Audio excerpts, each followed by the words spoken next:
There is a tiny insect hiding in your own garden that has been accused of one of the creepiest crimes in backyard history. People say it crawls into your ears while you sleep.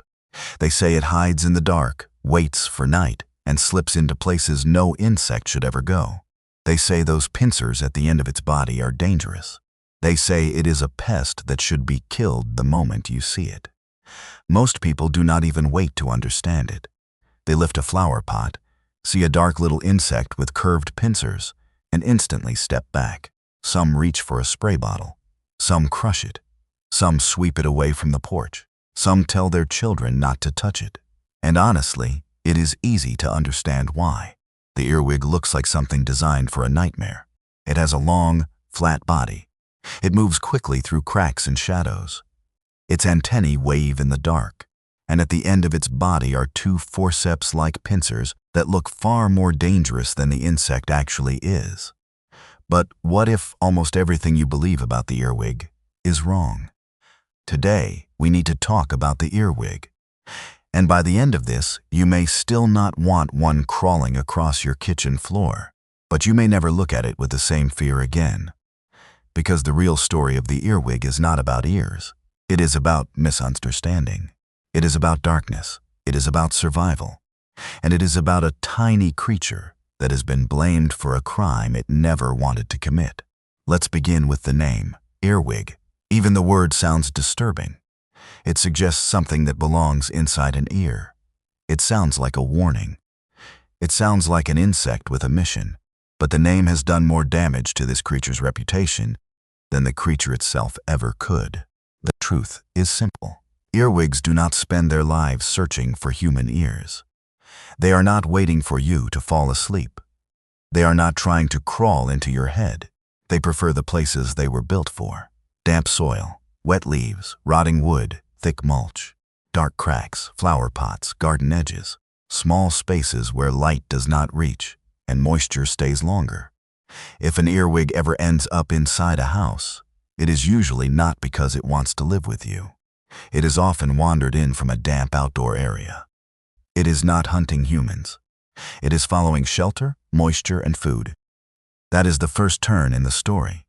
The earwig was not born to haunt your bedroom. It was built for the hidden corners of the garden. And that brings us to the real villain. The villain is not always the earwig. The villain is fear. And sometimes, the villain is imbalance. Earwigs usually appear where conditions are right for them. 1 or 2 earwigs in a garden are not a disaster. A few under a pot or inside a pile of leaves are normal. But when large numbers of them appear around seedlings, flowers, ripe fruit, or soft vegetables, then the garden may be telling you something. It may be too wet. It may have too many dark hiding places. It may have too much organic debris close to vulnerable plants. It may be out of balance. And yes, earwigs can cause damage. We should not pretend they are harmless in every situation. They can chew holes in soft leaves. They can damage flower petals. They may feed on tender seedlings. They may nibble on ripe fruit, especially fruit that is already damaged or soft. Gardeners who grow dahlias, lettuce, herbs, strawberries, or young vegetables may have real reasons to dislike them. But that is only part of the story.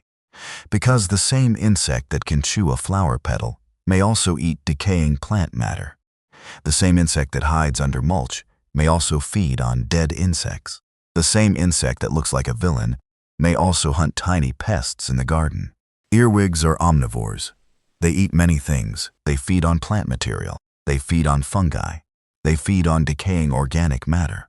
They may feed on small insects, insect eggs, and soft-bodied pests. In some gardens, they can help clean up the dark, damp layer beneath plants. It is not beautiful like a butterfly. It does not sing like a bird. It does not glow like a firefly. But it has a role. It is part of the night shift. The garden does not stop working when the sun goes down. It changes workers. Bees disappear. Butterflies rest. Birds go quiet. And then the damp world under the leaves begins to move. Slugs, snails, beetles, spiders, roly-polies, millipedes, and earwigs all become part of the nighttime story. The earwig belongs to that story. It is a small cleaner, a small hunter, a small scavenger, and sometimes, yes, a small pest. But it is not the monster people created in their imagination. Now look at its body. This is where the fear begins, and also where the fascination begins. An earwig is built for narrow spaces. Its body is long and flat, perfect for slipping into cracks, under bark, beneath pots, and between layers of leaves. It has 6 legs, because unlike daddy long legs or spiders, the earwig is a true insect. It has long antennae that constantly read the world around it. In the dark, those antennae help it sense what is ahead. They move like tiny feelers in a place where vision is not enough. And then there are the pincers. Those curved forceps at the end of the abdomen are the feature everyone notices. They look like weapons. They look like tiny claws. They look like something made to pinch human skin. But to the earwig, they are tools, not horror movie weapons. Tools. Earwigs may use their pincers for defense. They may use them in interactions with other earwigs. They may use them during mating. They may use them to help handle food or protect themselves when threatened. The pincers can pinch, especially if you pick up an earwig and scare it. But for humans, they are usually not dangerous. An earwig is not venomous. It does not sting. It does not have a deadly bite. It is not built to attack you. Their pincers look terrifying, even though earwigs are tiny, because we instinctively associate claw-like shapes with danger. But in the insects world, those pincers are simply part of survival. And there is another strange surprise. Some earwigs have wings. Not huge, colorful wings like a butterfly, not obvious wings like a fly. Their wings can be folded in an incredibly compact way beneath short outer wing covers. The folding is so complex that it almost feels impossible for such a small insect. But hidden wings are not what made earwigs famous. Instead, earwigs became famous because of the myths people told about them. The first myth is the biggest one. Earwigs crawl into your ears while you sleep. This is the story that made them famous, and it is the story that made people hate them. The second myth is that the pincers are extremely dangerous. They are not. They are not dangerous predators of humans. Their pincers are mainly tools for their own small world. The third myth is that earwigs only destroy gardens. This is not true either. They can damage plants, especially when their numbers are high or when plants are soft and young. But they also feed on decaying matter and small pests. In some cases, they may even help reduce certain soft-bodied insects. They are not purely good. They are not purely bad. They are part of a system.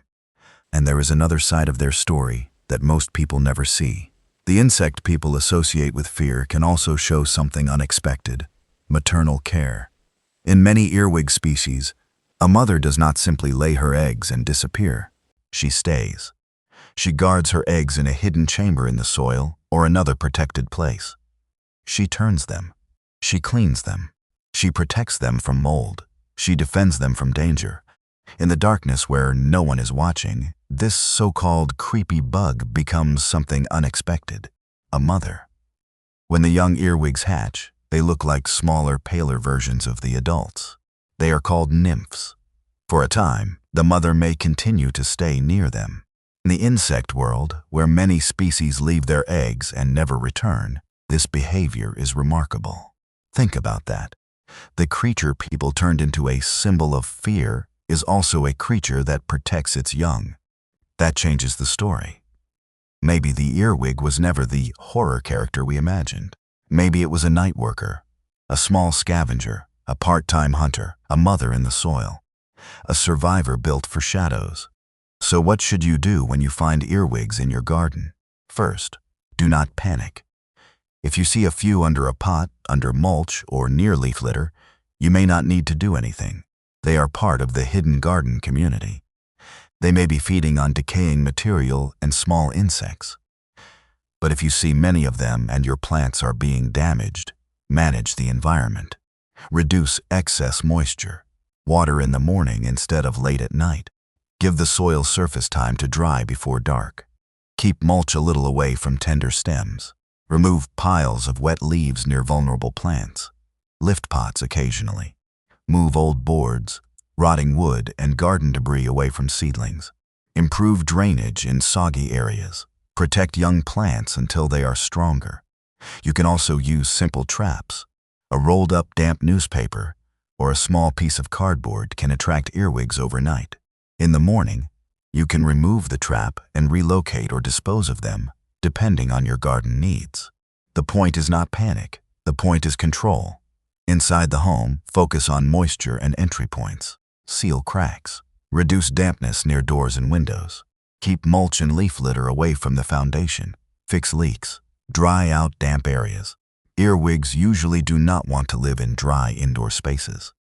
If they come inside, something around the house may be inviting them close.